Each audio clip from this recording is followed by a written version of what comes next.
Today, I'm going to be talking to you about how to step into your power and leverage your strengths and be an influencer. And we started talking about stepping into your power a couple of years ago because what we found with our clients is that they were living in their life and performing. And what we found is that they were standing here, but their full potential was right here. It was right in front of them. And they were struggling stepping all the way into that full potential. And what was between them and that space were all these obstacles and things that sabotaged them every time they tried to move in. And we found some people, they could move halfway and get there, and then they would go back. And some people, they could step all the way in, but they couldn't stay there.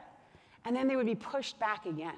So what we started to figure out is that we had to study people, and we had to help them figure out how to overcome all those obstacles and all those things that sabotage them so they could step into their power, live in their full potential as much as possible and every day if they could.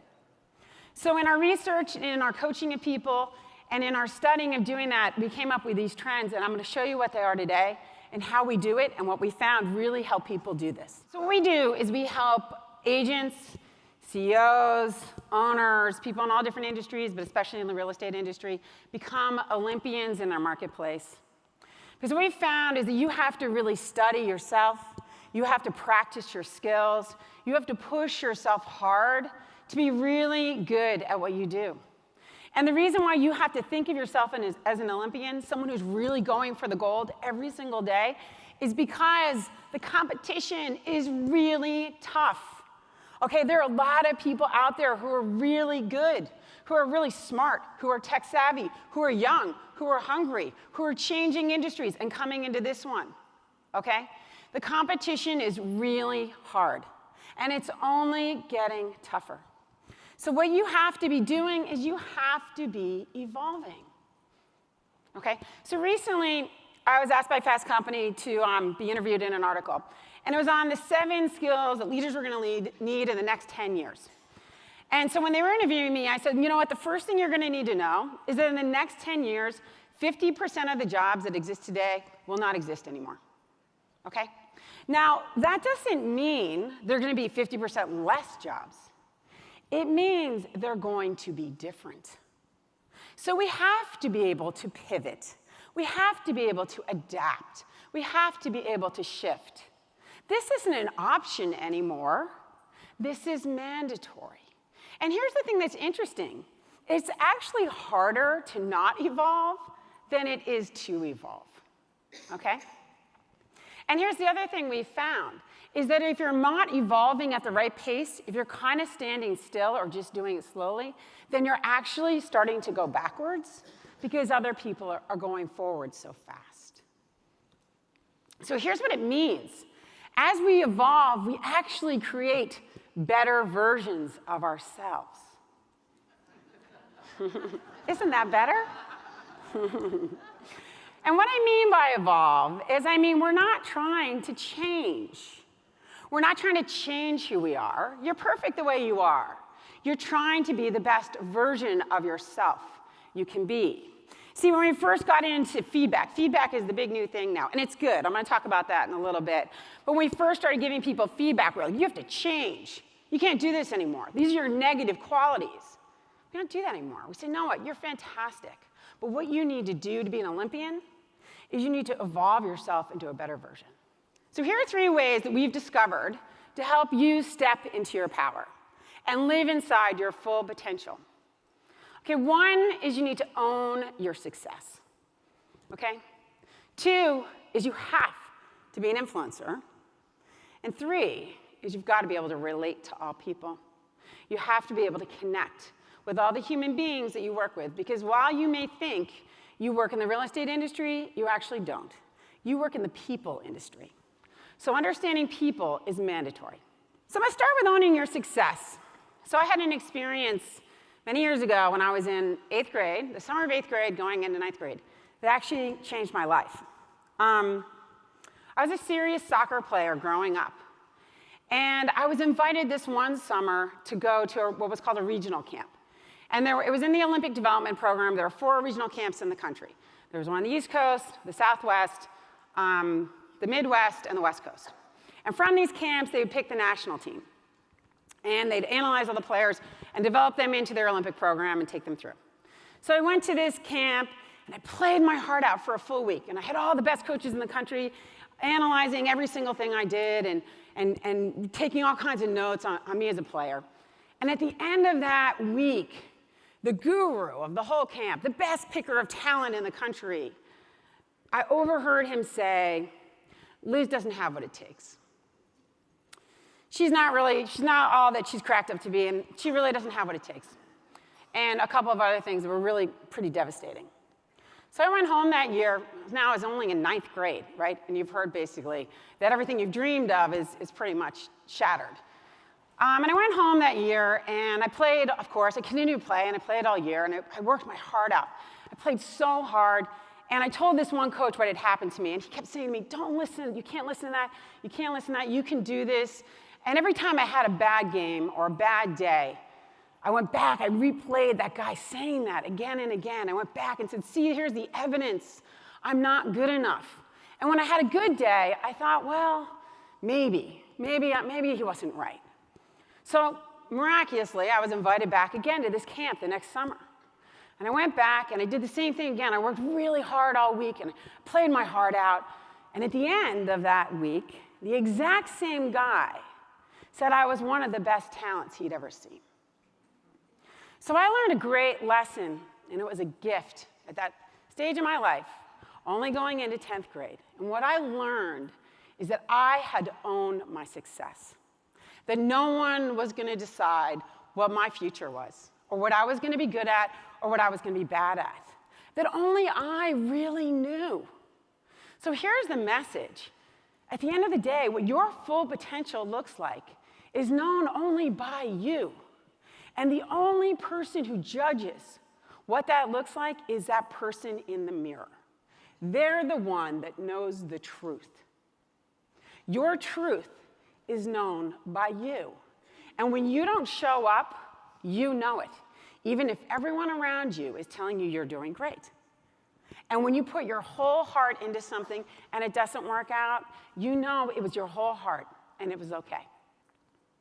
The other thing I want you to think about is getting feedback and not working in the dark.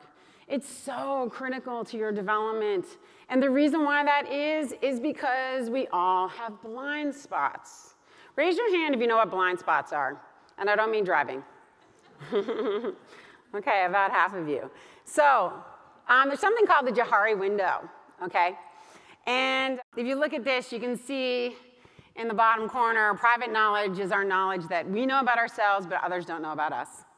And our public knowledge is kind of like what we all know about each other. It's like what we know about ourselves and how others see us.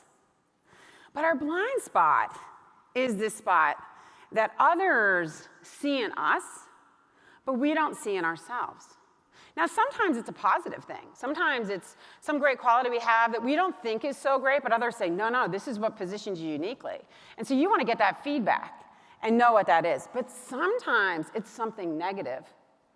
Sometimes it's something negative that we're not growing around. So I'll give you an example of how blind spot works. Let's say I'm in a conference room, we're sitting there with Robbie, and I say, okay, guys, who here thinks Robbie's a good driver? And nobody raises their hand. So I say, Robbie, what's the deal? Why are you such a bad driver? And he says, Liz, I'm not a bad driver. I have never had a parking ticket. I've never had a speeding ticket. I have never had an accident or any kind of moving violation. I'm a great driver. So I say, okay, well, that sounds pretty good. So then I look at the people in the room, and Martha says, no, his car stinks. Last time I got in it, I sat on a sandwich from last week. I'm just kidding, Robin. And Jay says, oh my God, every time we get in the car with him, he doesn't know where he's going, and he's always lost. And then someone else chimes in and says, he's always late, and we're always rushing around. And so we turn to Robbie and we say, well, Robbie, you're getting some feedback on your driving, and it doesn't sound like you're as good a driver as you think. And he says, Liz, I don't want to hear about it. Martha, she has so many parking tickets, the town clerk has been chasing her for months. And he says, and Jay, oh my goodness, he has so many speeding tickets, he's had to move counties 3 times just to escape all those speeding tickets. And I don't even want to talk about the other person because They have had so many accidents. Their insurance is through the roof. So how's Robbie doing with his feedback right now on his driving? Yeah, so what we do is we kind of create a storyline on why we think we're good at what we're doing. And when other people come in with other evidence on that, we say, no, it's not true. And then we talk about why they're not so good, right? So then, do we make that improvement? What does Robbie have to do in order to just get through that blind spot and improve his driving? What does he have to do? Accept his shortcomings, and what else? Clean his car. Oh, come on. Clean his car. Get places on time. Look up the map earlier. These things are not that hard. Okay, so let me... See, how about Uber? But let's say in our jobs, we have to get in Robbie's car, and we don't like it. It gets pretty tough, right? So I had an agent a couple years ago that I was coaching, and she came to me. One of the affiliates asked me to coach her. They said, she works in New York City. She said, she's really good, and we think that she could really go to the next level. So she came to me. She said, listen, I know what I need to do. I just need to get more aggressive. I got to get more aggressive. And I said, OK, great. I'm going to run a 360 on you and get some feedback, and then we'll see, we'll see how it's going. So she was selling houses and apartments between $5 and $10 million. And she wanted to leap up to that $10 to $20 million space. So I interviewed all these people, and I said, what do you think she needs to do? And they all said, well, there's one thing she really needs to do. She needs to be less aggressive. They said, you know what? Her aggressive style, it works really well in the market she's in. But she wants to go to the next level. She's got to be less aggressive. She's got to change the way she approaches it. She would never have known that or made that shift if she hadn't gotten the feedback. When you rise, everyone rises with you. It's one of the best parts of life. Step into your power. Recognize that the only person who knows what that power really looks like, who knows what living in your full potential looks like, is that person in the mirror. That's the only judge that matters. That's the only person you show up to. That's the only person who knows your truth and is deciding how you're doing. And remember the 3 keys that we've uncovered in our work, which is owning your success, being an influencer, and being able to relate to all people, especially with empathy. If you want to keep evolving in ways that are different, you can come to us to take the DISC sales assessment if you like that version. We also have an online Agent 360 for feedback and coaching available. You can go to our website. Thank you guys very much. Here's our team.